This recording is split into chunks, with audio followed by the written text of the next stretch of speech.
Assalamu alaikum students, how are you all? I hope you all will be fine. Today we are going to start revision of unit number 2, which is real numbers.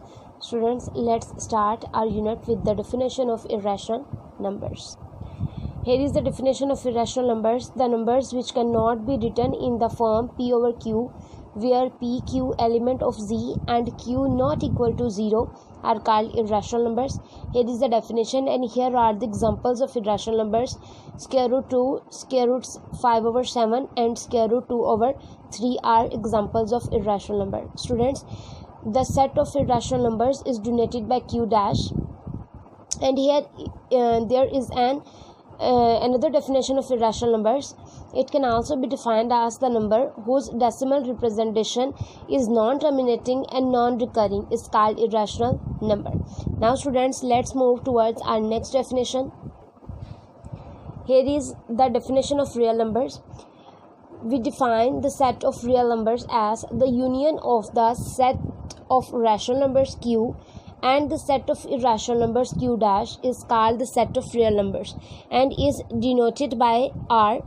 You can say that r is equal to q union q dash, because q represents the set of rational numbers and q dash represents the set of irrational numbers.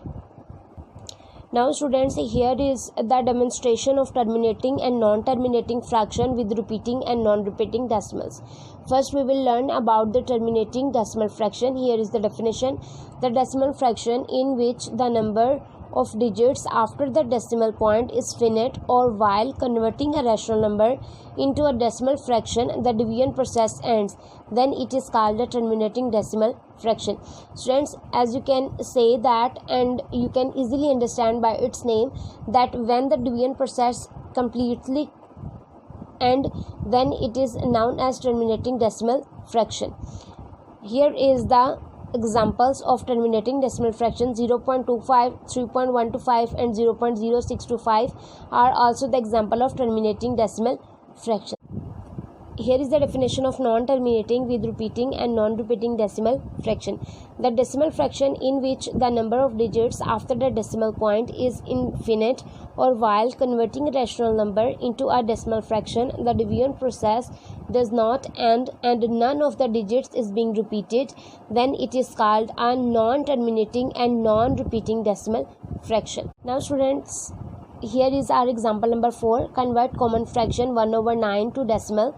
As you can see that this division process, it is not ends and the numbers after the decimal point is repeating, so this decimal fraction is non-terminating and repeating because it is not ending firstly and then the digits after the decimal point is repeating, so we can say that this is non-terminating and repeating decimal fraction. Now students, look here to the example number 5: convert common fraction 9 over 7 to decimal. As you can see that this division process is also not ending, but the digits after the decimal is non-repeating, so this is known as non-terminating as well as non-repeating decimal fractions. Students, here is another definition of irrational numbers: the decimals which are non-terminating and non-repeating are called irrational numbers. Now students, here is our exercise number 2.1. Our question number 1 is: convert the following rational numbers into decimal fractions and separate terminating and non-terminating decimal fractions. Students, they gave us some fractions and we have to convert into decimal, and then we will separate it in terminating decimal fractions and non-terminating decimal fraction. Or as you can say that when the division process ends, it will turn out as terminating decimal fraction, and when the division process is not ending, so we will now term as non-terminating decimal fraction. Let's move towards our solution. Here is our part 2, 3 over 5. As you can see that 3 is our dividend and 5 is our divisor. Here it is. Here is our division process. As you can see that 3 is smaller than 5, so we will add point in the quotient and 0 with the number. It makes 30. 5 6 are 30. After the subtraction we got nothing, so 3 over 5 is equal to 0.6. So 3 over 5 is terminating decimal fraction. Now students, here is our part 4, 2/7. Let's begin its solution. Here is our dividend, here is our divisor. As you can see that our divisor is bigger than our dividend, so we will add point in the quotient and 0 with the number. It makes 20. Now students, 7 2s are 14. After the subtraction we got 6. 6 is smaller, so we will add 0 due to this point. Then 7 8s are 56. After the subtraction we got 4. We will add 0 because of the decimal. It makes 40.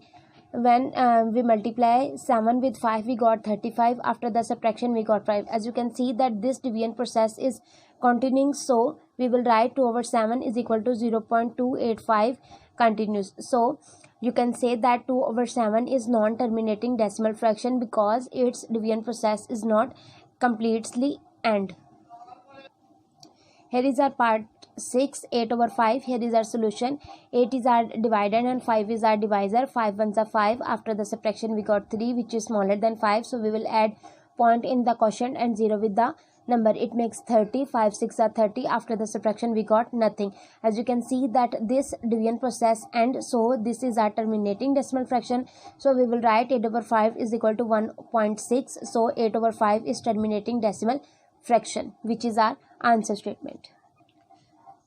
Here is our question number 2. Convert the following rational numbers into decimal fractions and separate repeating and non-repeating decimals. Now students, let's start with our part 1, which is 3/7.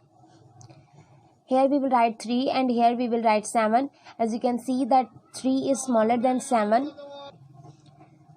We will add point in the quotient and 0 with the number. It makes 30. 7 4s are 28. After the subtraction we got 2.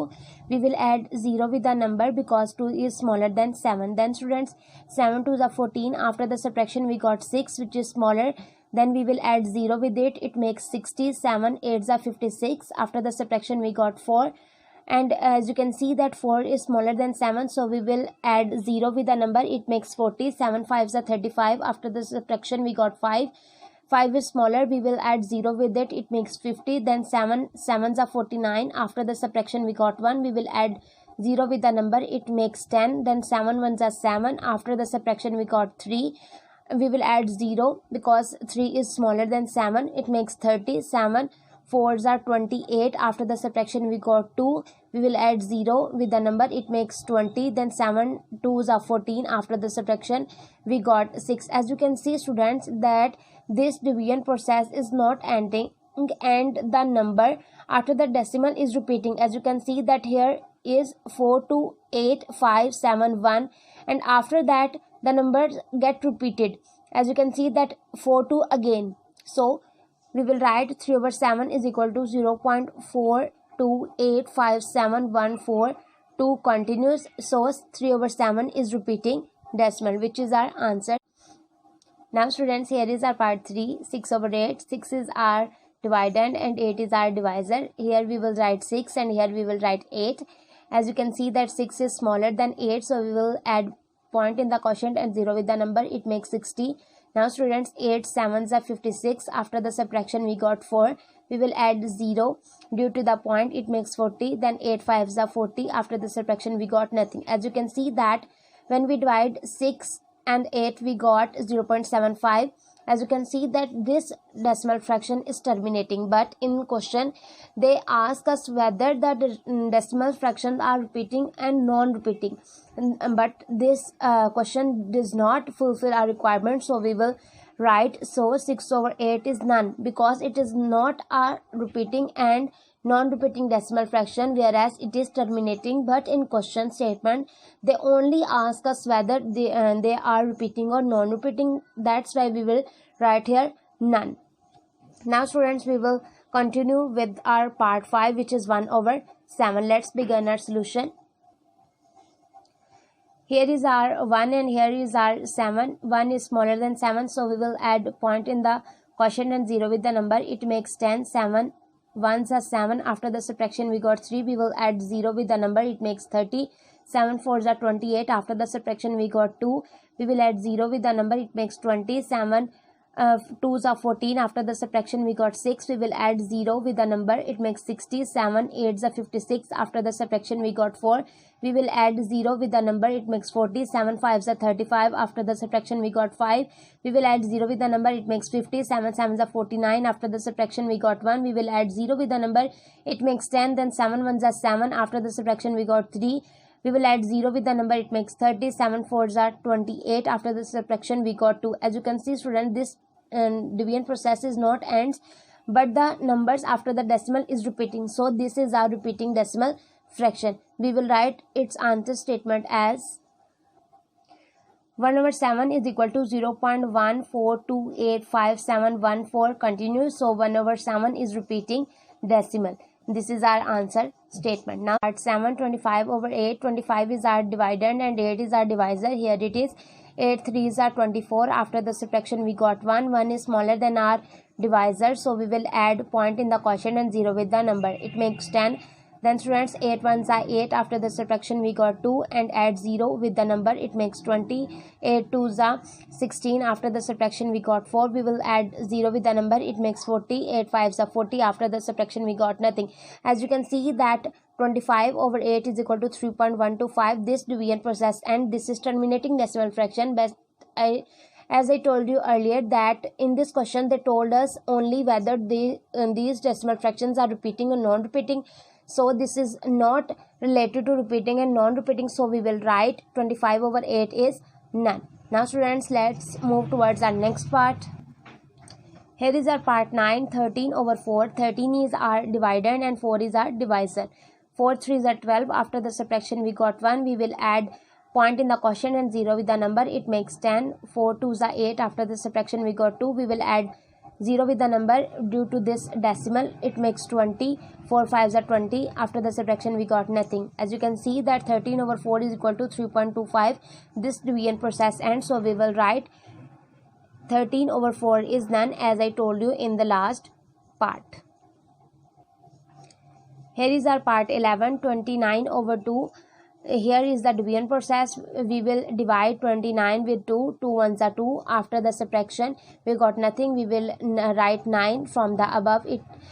When we multiply 2 with 4 we got 8. After the subtraction we got 1. We will add point in the quotient and 0 with the number, it makes 10. 2 5s are 10. When we subtract there is nothing. So when we divide 29 and 2 we got 14.5, which is complete this division process. And so this is our terminating decimal fraction, but in question they only ask whether they are repeating or not repeating. So we will write 29/2 is none.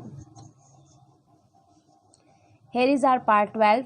10/3. 10 is our dividend and 3 is our divisor. Here it is. 3 3s are 9. After the subtraction we got 1. We will add point in the quotient and 0 with the number, it makes 10. 3 3s are 9. After the subtraction we got 1. We will add 0 with the number, it makes 10. 3 3s are 9. After the subtraction we got 1 and 0 with the number, it makes 10. After 3 3s are 9. After the subtraction we got 1. As you can see students, this division process is not ends, and the number after the decimal point is repeating. So this is our repeating decimal fraction. So we will write 10/3 is equal to 3.333 continues. So 10/3 is repeating decimal. Students, you understand all this question well. Now students, here is our exercise number 2.2. Our question number 1 is find the perfect square of following numbers. Students, you all know that perfect square is when the number multiplied by itself, then the product is known as its perfect square. As you all know that when we multiplied the number by 2 times, we got the square of that number. Let's move towards our questions. Here is our part 2 11. Here is our solution. The perfect square of 11 is, as you all know, 11 whole square is equal to 11 multiplied by 11. Here is our working. When we multiply 11 with 11, we got 121. So the product is 121. 11 square is equal to 121, which is our answer. Here is our part 3 19. Here is solution. The perfect square of 19 is, as you all know, that 19 whole square is equal to 19 multiplied by 19. When we multiply 19 with 19, we got 361. So the product of 19 into 19 we got 361, which is the square of 19. Here is our part 4, 25. The perfect square of 25 is 25 whole square is equal to 25 into 25. When we multiply 25 into 25, we got 625. So 25 whole square is equal to 625, which is our answer. Now here is our part 6, 75. Solution. The perfect square of 75 is 75 whole square is equal to 75 into 75. Here the working. When we multiply 75 into 75, we got 5625. So the perfect square of 75 is 5625, which is our answer. Now students, here is our question number 2. Write the summation patterns for the following squares. Students, there are two methods to find out the summation patterns of any number. Here we will do both methods of first question, then you will choose any question with any method as you want. Here is our part 2 with given question 7 whole square. As you know, first method is, students, in this method we will write the numbers in ascending order up to the number required of which we are going to find out the square. Then we will write the number in descending orders from 6 towards the 1. 7 square is equal to 1 plus 2 plus 3 plus 4 plus 5 plus 6 plus 7. 7 is the number which is required square. So we will now decrease the numbers. Plus 6 plus 5 plus 4 plus 3 plus 2 plus 1. When we add all the numbers, we got 49, which is the square of 7.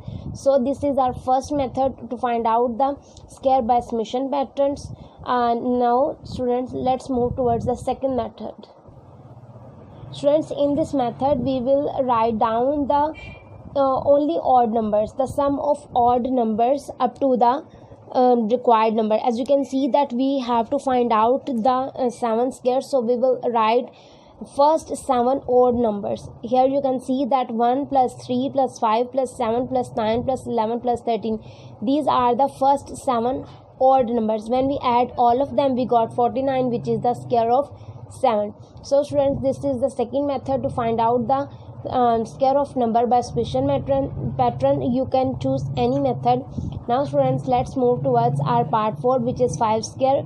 I will choose first method. So we will write 5 square is equal to 1 plus 2 plus 3 plus 4 plus 5. This is the required number. So now we will decrease the numbers. Plus 4 plus 3 plus 2 plus 1. When we add all the number, we got 25, which is the square of 5. Here is fifth 3 square.